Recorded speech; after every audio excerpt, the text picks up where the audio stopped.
एक नगर में टैक्सी के भाड़े में एक नियत भाड़े के अतिरिक्त चली गई दूरी पर भाड़ा सम्मिलित किया जाता है।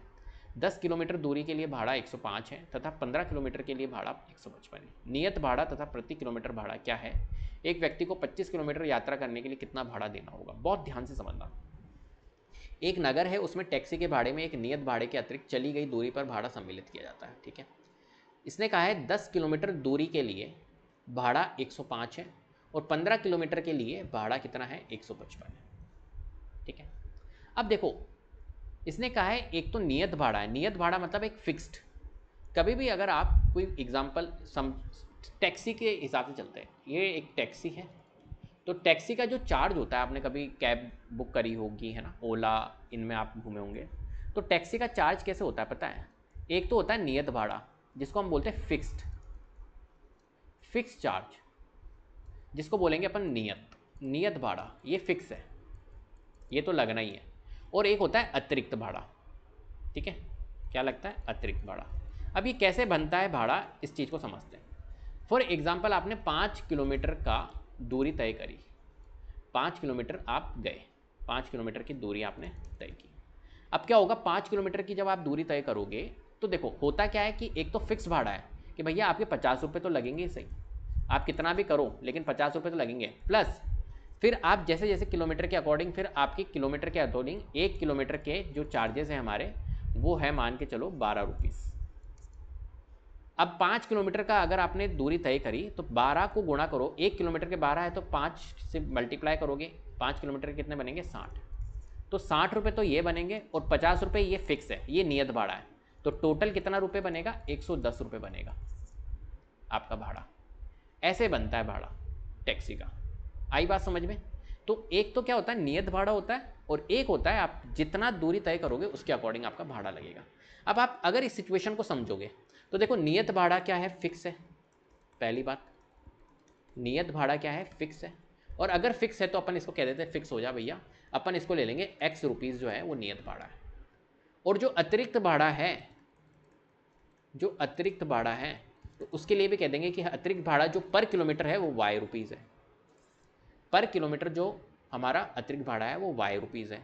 अब मेरे को एक बात बताओ, अगर वाई रुपीज़ पर किलोमीटर है और अगर 10 किलोमीटर मैंने दूरी तय करी तो अतिरिक्त भाड़ा कितना हो जाएगा?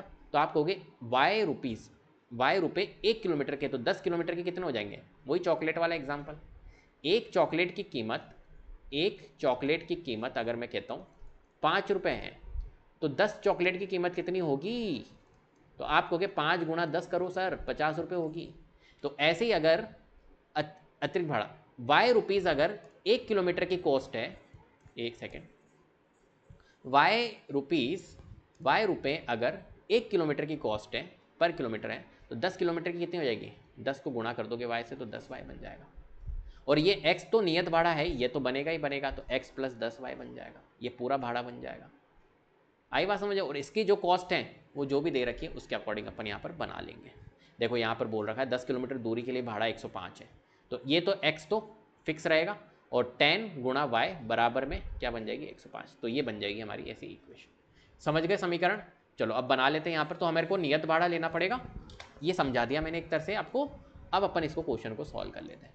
तो यहाँ पर अपन कर लेते हैं, माना जो नियत भाड़ा है, जो फिक्स भाड़ा है, नियत भाड़ा x रुपये है। ठीक है, और अतिरिक्त भाड़ा जो अतिरिक्त भाड़ा है वो एक तरह से पर किलोमीटर, ठीक है, अतिरिक्त भाड़ा जो है वो प्रति किलोमीटर वाई रुपये है। तो प्रश्नानुसार चल लेते हैं अपन, जैसा प्रश्न कह रहा है वैसे। तो यहाँ लिख लेते प्रश्नानुसार। क्या बनेगी अपनी, मैंने आपको बता दिया था कैसे बनेगी। नियत भाड़ा फिक्स है x प्लस, देखो पहली समीकरण कहाँ से बनेगी? यहाँ, ये रही, 10 किलोमीटर दूरी के लिए भाड़ा 105 है, ये पहली समीकरण है। तो x प्लस 10 गुणा y बराबर में 105, ये बन गई पहली समीकरण, कोई दिक्कत नहीं है। और दूसरी समीकरण कहाँ से बनेगी? इसने बोला नियत भाड़ा तथा प्रति किलोमीटर भाड़ा क्या है? एक व्यक्ति को 25 किलोमीटर यात्रा करने के लिए कितना है? नहीं, फिर नेक्स्ट वाली समीकरण यहाँ से बनेगी, एक सेकेंड, और नेक्स्ट वाली समीकरण कहाँ से बनेगी, 15 किलोमीटर के लिए भाड़ा जो है वो 155 है। तो ये तो फिक्स भाड़ा है, नियत भाड़ा, और 15 किलोमीटर तो 15 y बराबर में 155। ये बन गई हमारी सेकंड समीकरण। ठीक है, तो आपको क्या पूछा, इसने बोला है नियत भाड़ा और प्रति किलोमीटर भाड़ा आपको बताना है, और एक व्यक्ति को 25 किलोमीटर यात्रा करने के लिए कितना भाड़ा देना होगा ये भी आपको यहाँ पर बताना है। चलो, तो एक काम करते हैं, यहाँ पर हमने कर दिया। अब क्या करेंगे अपन, यहाँ पर समीकरण 1 प्रतिस्थापन विधि का यूज करके x और y की वैल्यू निकाल लेते किसी। तो समीकरण 1 से यहाँ लिख लेते, समीकरण 1 से कर रहा हूँ मैं, समीकरण 1 से जो x प्लस 10y है वो 105 के बराबर है। तो x की वैल्यू निकल जाएगी मेरी, 10y को उधर भेज देता हूँ, तो 105 माइनस 10y, ये हमारी x की वैल्यू निकल चुकी है। अभी जो x की वैल्यू है इसको कहाँ पर रखेंगे, देखो मैंने निकाली है पहली वाली समीकरण से x की वैल्यू, चर की वैल्यू, इसको हम रखेंगे दूसरी वाली में, दूसरी इक्वेशन में रख देंगे, दूसरी समीकरण में लिख देंगे। तो x बराबर 105 माइनस 10y, समीकरण किस में रखेंगे हम, 2 में, समीकरण 2 में रखने पर, ठीक है।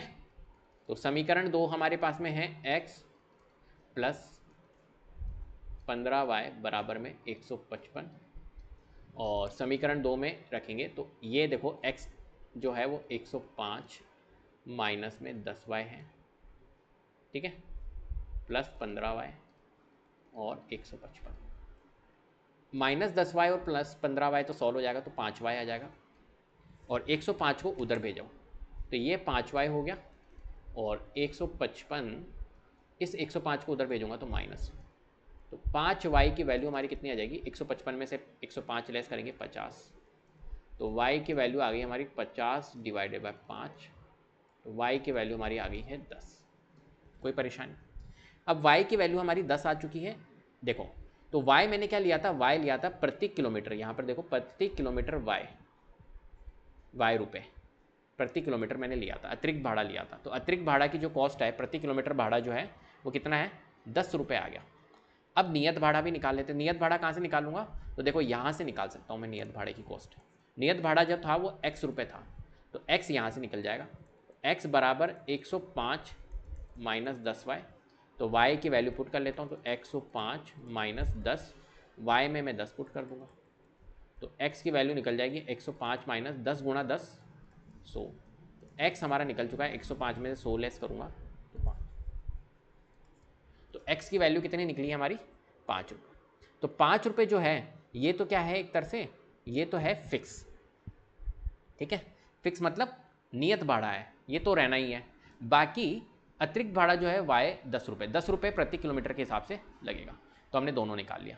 अब देखो इसने क्या कहा था अपने को, x 5 और y 10 हमने निकाल लिया, इसको अपन हटा देते हैं यहाँ से।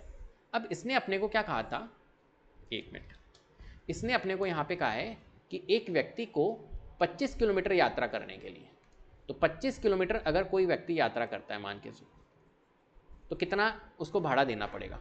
तो देखो 25 किलोमीटर का भाड़ा कैसे बनेगा, एक तो होता है नियत भाड़ा, तो x जो है वो नियत भाड़ा प्लस 25 किलोमीटर के हिसाब से 25y, ये बन जाएगा अतिरिक्त भाड़ा के हिसाब से। तो x प्लस 25y कितनी बनेगी, इसकी कॉस्ट देख लेते हैं। तो हमने x तो निकाल लिया, x तो अतिरिक्त नियत भाड़ा 5 है, प्लस 25 और इंटू y हमारा 10 आया है, तो निकाल लेते हैं। 5 प्लस 25 इंटू 10 250, 250 प्लस 5 255, तो कितना बनेगा भैया 255। तो एक व्यक्ति को 25 किलोमीटर यात्रा करने के लिए कितना भाड़ा देना होगा, 255 रुपये देने होंगे। तो एंड में आप स्टेटमेंट लिख सकते हो, एक व्यक्ति को 25 किलोमीटर यात्रा करने के लिए 255 रुपये भाड़ा देना होगा। ठीक है, चलो।